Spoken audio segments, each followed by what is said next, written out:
Чемпион Кыргызской республики по панкратиону. Чемпион Кыргызстана по боевому самбо. Победитель Кубка президента Кыргызстана по профессиональному рукопашному бою. Победитель международных турниров по боям без правил. Бронзовый призер чемпионата по боевому самбо Япония 2014. Хамахов Чанубе!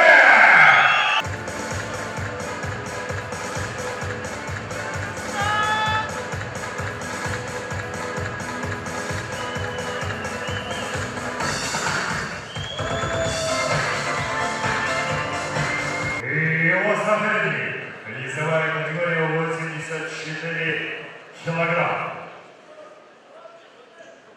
Победитель профессиональных боев турнира по Аплод Челленджи. Победитель профессиональных боев Абсолют Чемпионшип Беркут. Чемпион Москвы по боевому самбо. Россия. Клуб «Стрела». Москва. Георгий Кекелия! Дай себе обнять себя, как бы не понять меня. Не трать на это время. Я уверен, себе с 23-го до 9-го курс время. Ему должно быть понятно, а человек дата разные года, но обратно культура.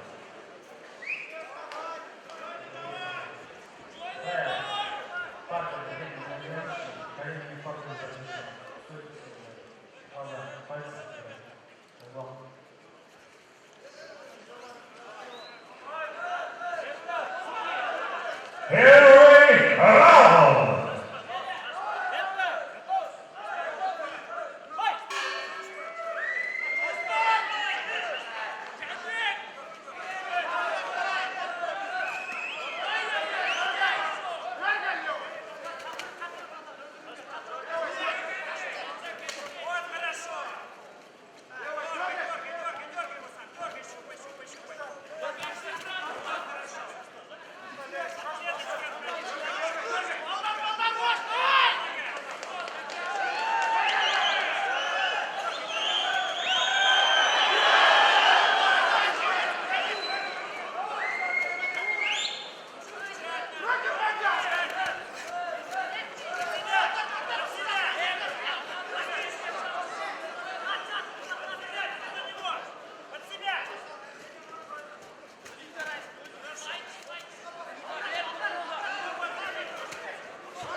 Хе-хе!